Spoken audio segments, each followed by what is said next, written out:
बोल कहानी बोल में आज हम सुनेंगे आचार्य चतुर सेन जी की कहानी नूर। सूरज डूब रहा था। पश्चिम में लाल पीले बादलों की शोभा बहुत भली दिख रही थी। हवा ठंडी थी। आकाश में दो चार बादल घूम रहे थे। 2 दिन पहले वर्षा हुई थी।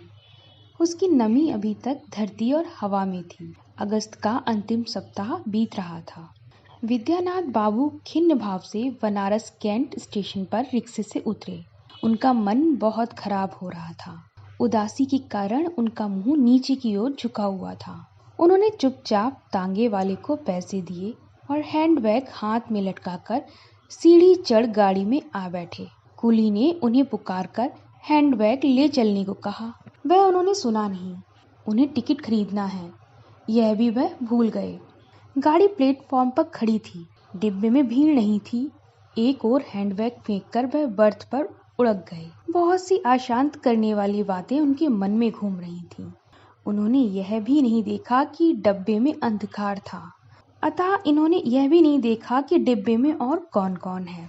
इसी समय किसी ने आकर खिड़की के बाहर से उनका हाथ पकड़कर कहा, पिताजी नमस्ते। आंख उगाड़कर देखा, हमीद है। होंठ सूखे हुए और सिर के बाल रूखे और बिखरे हुए, आंखें परेशान। उन्होंने जिज्ञासा भरी दृष्टि से हमीद को देखकर कहा, अब इस वक्त क्यों दिख करते हो? परंतु हमीद के जवाब देने से पहले ही नूरिन निसा बानू डिब्बे में घुसकर उनसे बिल्कुल सटकर बैठ गई। नूर को देखकर विद्यानाथ चौकन्ने हुए। उन्होंने डिब्बे के अन्य व्यक्तियों पर एक दृष्टि डाली और हमीद की ओर देखकर कहा, इसका क्या मतलब? हमीद ने कहा, आप चुपचाप चल दिए, मुझसे कहा भी नहीं, तो इससे क्या? आप जानते हैं यहाँ हम लोग आपके ही साए में थे। तो फिर? इस बीच नूर ने उनकी बाह पकड़कर कहा, पिताजी आप तो कभी नाराज नहीं होते, फिर इस वक्त इस तरह क्यों बोल रहे हैं? विद्यानाथ बाबू ने नूर की ओर देखा। वह एक हल्की नीली साड़ी पहने थी। माथे पर सिंदूर का टीका। उसकी आंखों में भय और अनुनय था। विद्यानाथ कुछ कुछ मतलब समझ गए।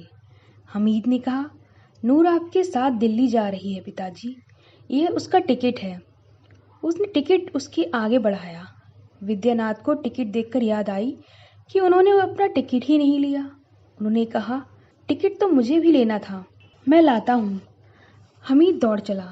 विद्यानाथ ने रोकने को हाथ उठाया सो उठा ही रह गया। नूर ने कहा, पिताजी आप क्या बहुत नाराज हैं? विद्यानाथ ने कहा, लेकिन तुम क्यों पूछती हो?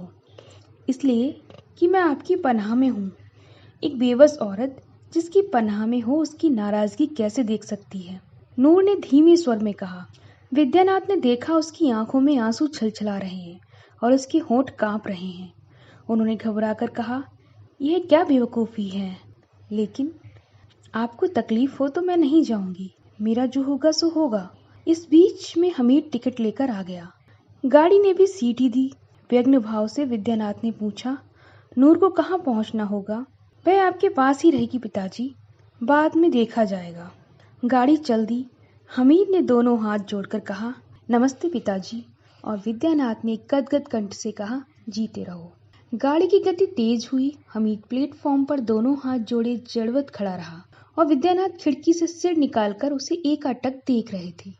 कौन कह सकता है कि ये पिता पुत्री नहीं और दोनों का प्रत्येक रक्त बिंदु परस्पर विरोधी है। थोड़ी देर में विद्यानाथ ने नूर की ओर ध्यान दिया।